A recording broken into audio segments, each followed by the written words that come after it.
सत साहेब साहेब गुरु तेरा ही आसरा। प्यारे बच्चों, खुशी का जमाना है, युग पलट चुका है। तो मैं इस बात को जरूर याद रखना कि समय परिवर्तन हो चुका है। 2025 की साल आपके लिए इतनी शुभ होगी और सब तरह से अगर आपने अपने दिमाग में सकारात्मक ऊर्जा रखी तो आपके लिए बहुत ही शुभ रहने वाली है। तो आइए इसके साथ मन को एकाग्रस्त करके एक बार मेरी बात को गौर से सुनना। पक्का सौदा यूट्यूब चैनल आपका हार्दिक स्वागत करता है और स्वागत भी इसीलिए करता है कि 2025 की साल पो 12-25 विश्वा 20 के साथ पो 12-25, इसका मतलब कि आपके लिए बड़ी शुभता है। पिछली वीडियो में आपने सुना ज्ञान का, विज्ञान का। संत और वैज्ञानिक एक होते हैं, संत और राजा भी एक होते हैं। दोनों में भिन्नता किस लिए है? उनमें एक चीज़ ऐसी है, वो अहंकार, मैं। जहाँ पर मैं होता है वहाँ सतगुरु या परमात्मा नहीं होता, क्योंकि वो मैं करेगा तो वो कुदरत की ताकत, वो परावाणी वो हट जाती है और वो कहती है तो मैं करके दिखा कितने दिन चलेगा।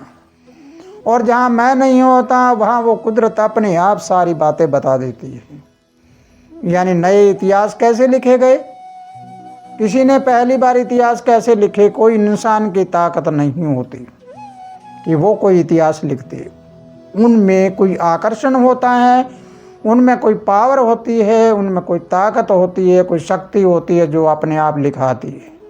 उसका नाम होता है ब्रह्मांड की ताकत, यूनिवर्सल ताकत या विश्व शक्ति या वर्ल्ड पावर, वो लिखवाती है।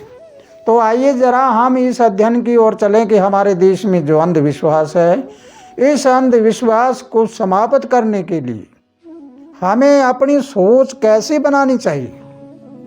तो हम शुरुआत करते हैं। पहले इसको हम अपने ब्रह्मांड को सोचें, ऊपर वाले ब्रह्मांड की बजाय हम इस ब्रह्मांड को, इसको सोचें, पिंड को, कि हमारी पिंड की रचना कैसे हुई। अगर तुम्हें रचना का पता लग जाएगा तो तुम्हें सारी बातों का पता लगेगा। आइए रचना का शुरू करते हैं। तो ये हमारा हाथ का पंजा है, पैर का भी पंजा होता है। अब इसमें 5 तत्व है और 5 तत्व को प्रकृति ने अलग अलग दिए हैं कि अग्नि, ये वायु, आकाश, धरती और ये जल। ये 5 तत्व का पुतला बना। लेकिन अब आपको बताना चाहूँगा कि कल्पना क्या थी, शुरुआत कैसा हुआ इसका। शुरुआत में जब ये पैदा होता है तो किससे होता है? जल से पैदा होता है। जब जल से शुरुआत हुई तो जल जमा, जैसे दूध से हम दही जमाते हैं और दही जमकर और वो आगे चल के उस दही से हम घी तक बना लेते हैं। इस प्रकार और घी बनाकर आगे क्या होता है? उनकी मिठाइयाँ भी बनती है। इसी प्रकार हमारे शरीर का जो पावन पवित्र जल है, जल 5 प्रकार के होते हैं: बिंदु, रक्त, लार, पसीना और मूत्र। तो इसमें पवित्र बिंदु होता है, उसके द्वारा हमारे शरीर की रचना होती है और वो रचना होने में 500 तत्व लगते हैं इकट्ठे। अब 500 तत्व लगते हैं तो जरा इस तत्वों के बारे में समझना है। अब हम सुनते हैं वो फला महाराज वो तत्वदर्शी है, वो तत्वदर्शी है। तत्वदर्शी का मतलब क्या होता है? तत्वदर्शी का मतलब होता है कि जो तत्वों का ज्ञान कराए। पुरानी किताबें पढ़े, पुराने इतिहास पढ़े, उसने गलत लिखा और उसने सही लिखा, ये कोई तत्वदर्शी नहीं होता। तत्वदर्शी वो होता है जो तत्वों के बारे में ज्ञान कराए कि तत्व होते क्या हैं, तत्व की डेफिनेशन क्या होती है, तत्व की परिभाषाएं क्या होती है, तब वो तत्वदर्शी होता है। तो जरा जानिए, पहला जल। जल तत्व हैं, जल की वो 5 प्रकृतियां हैं। प्रकृति का मतलब होता है वो ऑटोमेटिक कोई चीज़ ऐसी है जो अपनी कुदरती पावर होती है। अब जल से आगे बनावट क्या बनी? जल से धरती की बनावट हुई। आपको सोचना है, बहुत गहराई से सोचना है। जल से धरती का उत्पन्न हुआ। अब धरती का ये नहीं है हमारा शरीर बनना शुरू हुआ, और शरीर बनने के बाद में शरीर में पोलापन आया। पोलापन होता है आकाश तत्व, और पोलापन आने के बाद में फिर इसमें अग्नि का संचार हुआ। अग्नि का संचार होने के बाद वायु का संचार हुआ, यानी फिर पांचों तत्व इकट्ठे इसमें मिल गए। मिलने के बाद इसने एक शरीर का आकार ले लिया। अब शरीर का आकार इसने ले लिया, तो आप सोचिए कि जब मेरा ये शरीर बना था और बनने के बाद ये पांचों तत्व पूरी तरह से अंदर समा गए, तो इसमें एक तत्व ऐसा है जो गर्भवास में पूरी तरह काम नहीं करता, जिसकी वजह से हमारे शरीर में लाइट थी। जब बच्चा गर्भ में होता है तो क्या होता है? उसमें लाइट होती है, केवल ऊर्जा होती है, केवल आत्मा का प्रकाश होता है। लेकिन आत्मा जब तक जीव के साथ नहीं जुड़ती लाइट नहीं दे सकती। जैसे बिजली के दो तार होते हैं, एक अर्थ होता है, एक करंट होता है। अगर अर्थ का तार ना लगाएं तो क्या लाइट आ जाएगी? लाइट नहीं आएगी। इस प्रकार जब तक लाइट का तार है अकेला, अर्थ का तार नहीं है, तो इसका मतलब है कि वो जड़ है, उसमें कोई चेतनता नहीं है। जब बच्चा जन्मा, जब हम जन्मे हैं, तो जन्मने के बाद जब गर्भवास से बाहर आए तो फिर हमारा पहला सांस आया। पहला सांस हमारा अंदर गया, अंदर जाते ही और प्राण वायु शुरू हो गई, अर्थात जीव उसमें आत्मा के साथ जुड़ गया। अब आपको जीव की परिभाषा समझनी है कि जीव किसे कहते हैं? जिसका जीवन हो उसे जीव कहते हैं। जीवन का मतलब क्या होता है? उसका समय निर्धारित होता है कि ये इतने समय तक रहेगा। तो जब ये इतने समय तक रहेगा वो जीवन हो गया। तो फिर जीवन किसे कहते हैं? इसकी परिभाषा क्या होती है? जीवन वो होता है जितना उसका लिमिट हो उतना, और जो प्रकृति से पनपते हैं और बिखर जाते हैं, ऐसा वो जीवन होता है। जब पहला सांस अंदर गया तो क्या मिला? जीवन। और सांस बाहर जाकर वापस ना आया तो मृत्यु मिली। मृत्यु मिली तो कौन रह गया? जैसे गर्भवास में था वैसा का वैसा, लेकिन उसमें और फर्क पड़ गया। जब गर्भवास में था तो माँ का सहारा लेकर उसमें धड़कन तो थी, लेकिन जब इंसान की मृत्यु हो जाती है तब ये श्वास निकल कर बाहर चला गया, लेकिन वो आत्मा भी निकल गई। पहले गर्भवास में जब बच्चा था तो पहले धड़कन भी नहीं थी, सिर्फ जल जमा था, शरीर जमा था। फिर उसमें वो लाइट आई, लाइट आने से थोड़ी धड़कन पैदा हुई। लेकिन जब इंसान मरता है तो मरने के बाद कुछ घंटों तक उसके शरीर में अंदर ऊर्जा रहती है, फिर वो चला जाता है। अगर हम इसको देखते हैं तो हमें ये पता लगता है कि ये सारा का सारा मामला है क्या? ये सारा का सारा आकर्षण पावर है। तुम्हें आकर्षण को समझना है कि ये ग्रेविटी क्या होती है, ये गुरुत्वाकर्षण क्या होता है। हमारी धरती है, ये आकाश के बीच में टिकी हुई है, सूर्य भी बीच में टिका हुआ है। आप सोचिए हदर धरा में जैसे आकाश ऊपर दिखता है ऐसा ही बराबर है और ऐसा ही नीचे है। और ये धरती अपने कक्ष पर घूम रही है ऐसे, और ये सूर्य के चारों तरफ भी घूम रही है। कोई पिंड किसी के घूम रहा है, कोई किसी के घूम रहा है, कोई किसी के घूम रहा है। ये अंधविश्वास मिटने के लिए हैं। अगर तुम सही संत मत में हो और सही ज्ञान करना चाहते हो तो उन अंधविश्वासी बातों से हटकर तुम अपने आप को वैज्ञानिक समझो कि संत और वैज्ञानिक दोनों एक होते हैं। तो जब हमने धरती का मिलान किया, सूर्य का मिलान किया हमारे साथ, तो इस बात को बड़े गौर से दिमाग लगाकर सोचना है, समझना है। ये हमारी धरती है, शरीर हमारी धरती है। इस धरती पर जैसी ये धरती है, इस पर पेड़ पौधे हैं, इस पे घास फूस भी हैं, नदी नाले भी हैं, आपने देखा है पहाड़ भी है, सारे कुछ हैं धरती पे, देख रहे हो। इस प्रकार इस चमड़ी पर, ये धरती वाली पर, इस पर हमारे रोमकूप हैं। ये रोमकूप आप मान के चलिए जैसे घास फूस होते हैं ऐसे, और इनमें भी आपने कभी देखा है कि यहाँ वाले रोम हैं वो कुछ और होते हैं, छाती पर कुछ और होते हैं, सिर पे कुछ और होते हैं, भावों पे कुछ और होते हैं। कभी अध्ययन किया है आपने?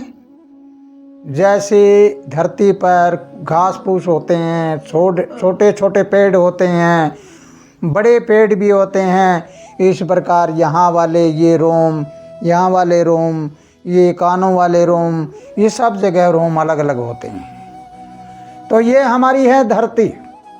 इस धरती के अंदर जैसे नदी नाले हैं, इस प्रकार हमारी ये नाड़ियाँ हैं जिसमें खून बह रहा है।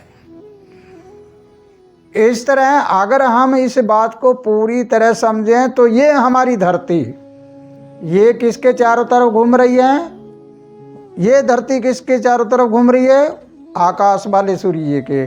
और ये वाली धरती किसके घूम रही है? सूर्य हमारे शरीर में आत्मा होती है, ये आत्मा के चारों तरफ घूम रही है। एक बार आत्मा यानी लाइट वो हमारे शरीर में प्रवेश हुई, ये गर्भवास में हुआ, और जब गर्भवास से बाहर हुआ और जब इसकी आत्मा वो निकल गई, निकलने के बाद इसने ये शरीर त्याग दिया और वो दूसरे में प्रवेश हो गई। इसका मतलब निकला कि धरती सूर्य के चारों तरफ घूमती, जैसे सीजन बदलते हैं, जैसे ऋतुएं बदलती है, कभी शीत ऋतु आई, कभी ग्रीष्म आई, इस प्रकार हमारी ये ऋतुएं बदलती है, ऐसे हमारा जन्म बदलता है। और आपने देखा है कि सूर्य जब हम दिसंबर को देखते हैं, 22 दिसंबर को देखते हैं तो अग्निकोण में मिलेगा। अगर हम 21 जून को देखते हैं तो फिर ईशान कोण की तरफ मिलेगा। इस प्रकार ये चक्कर हैं, इस चक्कर को, पिंड और ब्रह्मांड को, दोनों को मिलाकर देखिए। आकाश में जो क्रियाएं हो रही है वो क्रियाएं हमारे शरीर में होती है। उसी प्रकार हमारे अंदर सितारे हैं, उसी प्रकार चंद्रमा है, ये चांद यानी बाईं सवर चांद है, और दाएं वाला ये हमारी लाइट है, सूर्य है। और ये चांद है, ये चंद्रमा हमारा कहाँ होता है? ये इस शरीर के, इस धरती के चारों तरफ घूम रहा है। जब ये चंद्रमा धरती के चारों तरफ घूमता है तो इसका मतलब है ये मन से संबंधित ये चंद्रमा, ये सारे शरीर में घूमता है। तो आप सोचिए और विचार करिए कि जब सूर्य नहीं होता, सूर्य चला जाता है, जब लाइट निकल जाती है तो ये अर्थ होता है, ये अर्थ के साथ जुड़ा हुआ होता है। ये मन ये धरती के साथ जुड़ा हुआ है। चांद किसके साथ जुड़ा हुआ है? धरती के साथ जुड़ा हुआ है। अब धरती नहीं होगी तो चांद कहाँ रहेगा? चांद तो धरती के चारों तरफ घूम रहा है, इसलिए ये धरती नहीं रही तो ये चांद भी नहीं रहा। ये चांद भी चला गया, ये चांद चला गया तो ये सूर्य भी चला गया। इस प्रकार ये आकर्षण है, ये घूमता है, बार बार जन्म लेते हैं या मरते हैं। इस प्रकार का ये हमारे आकर्षण पावर का है। अगर हम अपने जीवन में, पूरे जीवन में, शुरुआत से लेकर आखिरी तक आंकलन करते हैं पूरे जीवन का, तो हम सोचें कि शुरुआत में क्या थे तुम? शुरुआत में तुम्हारे अंदर सिर्फ लाइट थी, सूर्य था, प्रकाश था, आत्मा थी। जब तुम जन्म लिया तुमने, तुम्हारे साथ एक चीज़ और जुड़ गई, वो जीव जुड़ गया, यानी चंद्रमा वाली ताकत तुम्हारे अंदर बाद में जुड़ी, पहले नहीं, बाद में जुड़ी। तो जब चंद्रमा वाली ताकत जुड़ी और सूर्य वाली जुड़ी, तो जब तुम गए आखिरी में गए तो ये तुम्हारा चंद्रमा वाला बंद हो गया। सूर्य वाला भी बंद हो गया और ये धरती है तुम्हारी सूखी रह गई। आप जरा सोचिए, विचार करिए कि ये धरती अगर इसमें जल ना हो तो ये धरती कैसी होगी? ये भी सूखापन होगा, ना घास होगा, ना फूस होगा, ना पेड़ पौधे होंगे, कुछ नहीं होंगे। इस प्रकार अगर तुम्हारे इसमें भी जल नहीं होगा तो क्या होगा? इसमें भी खाली रह गया। तो इसलिए बच्चों इस बात को पूरी तरह से समझना है कि जन्म से लेकर पहले हम जन्मे तो हमारे साथ कौन था? हमारे साथ था विश्व शक्ति, वर्ल्ड पावर, वो ब्रह्मांड की ताकत। और जब हम यहाँ से सारा जीवन बिता के जाएंगे तब क्या होता है? फिर किसके पास जाएंगे? हम उसी के पास जाएंगे जिसके पास से आए थे। लेकिन बीच में हम लोगों ने क्या कर दिया? बीच में तो हम गुड्डा गुड्डी बना कर, कोई पत्थर की मूर्तियाँ बना कर और पूजते रहे। लेकिन याद दिलाना चाहूँगा, सनातन में, हिंदू धर्म में जब आखिरी में जब मृत्यु होती है, अर्थी बना के ले जाते हैं तो अर्थी के ऊपर ऐसे रस्सियाँ लगाते हैं और बोलते क्या हैं कि राम नाम सत है। पीछे वाले बोलते हैं सत बोले गत है। आप जरा सोचो और विचार करो, बहुत गहराई से विचार करके देखो कि राम नाम सत है। पहले बोलो जय बजरंगबली, जय माता की, जय नल्ड बाबे की, जय पीर बाबे की, पता नहीं कितने बाबों की, कितनी माता की जयकार होता है। लेकिन कोई ये तो बता दे अर्थी के पीछे कभी तुमने जय माता की, जय बाबे की, जय पीर बाबे की और कुछ बोला है कभी? तब तो तुम बोलते हो कि राम नाम सत है, सत बोले गत है। तो पहले ही उस राम को सती बोल दो। सत तो सत है, सत था, सत है, सत रहेगा। सत कभी भंग नहीं होता। इसलिए बच्चों अंधविश्वास से दूर हो जाओ। देवी देवता सब तुम्हारे अंदर है। 68 तीर्थ यानी 8 कमल और 6 चक्कर, इनमें ऊर्जा, इनकी शक्ति है, वो तुम्हारे अंदर है। इसका नाम होता है 68। बाकी 68 तीर्थ नहीं होते कोई। अब बार तो हम कह रहे हैं 68 यानी 68 बता रहे हैं। 68 नहीं, 8 हमारे कमल, 6 चक्कर, 68 तीर्थ का मतलब है जो स्नान करने की जगह है, पावन पवित्र जगह है, वो हमारे शरीर में है। ये हमारे घट भीतर है, बाहर है लोकाचारू। लोकाचारू का मतलब होता है लोक दिखावा, लोगों के देखा देखी, चलो चलो चलो वहाँ चलो वहाँ चलो, देखा देखी है। अब देखा देखी में अगर तुम रहोगे तो तुम्हारा जीवन कैसा होने वाला है? इसलिए पहला, आदि और अंत दोनों याद कर लीजिए।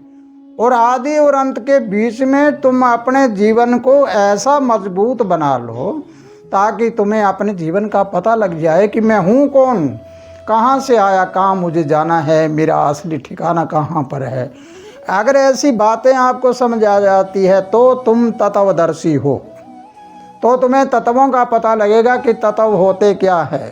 तो इसलिए बच्चों अगर ये वीडियो आपको समझ आई है तो इसको ज़्यादा से ज़्यादा शेयर करिए, लोगों को बताइए ताकि अंधविश्वास से दूर होए। और अगर मेरी बात किसी को समझ नहीं आई है तो आप कमेंट बॉक्स में ज़रूर लिखें कि ये बातें हैं, ये क्या है, ऐसा ऐसा लिख के बताएं ताकि हम आपका जवाब दें। अगली वीडियो में आपको बता भी सकें कि हकीकत क्या है। तो इस प्रकार अगर मेरी इन विचारधारा से किसी की भावना को ठेस पहुंच जाए, पता नहीं हमारे हिंदुओं को ये भावना को ठेस बहुत जल्दी पहुंचती है। किसी की भावना को ठेस पहुंच जाए तो मुझे पागल, मूर्ख, अज्ञान समझ के माफ़ कर देना। लेकिन ये ज़रूर बता देता हूँ कि संसार में मेरा कोई देहधारी गुरु नहीं है और न ही कोई वेद शास्त्र पढ़ता हूँ। लेकिन वो वेद शास्त्र मेरे दिमाग में है और वो वेद लिखने वाला है, वो मुझे बताता है। इसलिए सबका मालिक एक, विचार अनेक, विचार अनेक क्यों विचार एक बनाओ। और फिर जो मैंने पाया, जो मुझे बताया है, उससे मिल जाओ। उससे मिल जाओगे तो अंधविश्वास दूर हो जाएगा। तुम्हें भी पता लग जाएगा कि बताने वाला कौन है।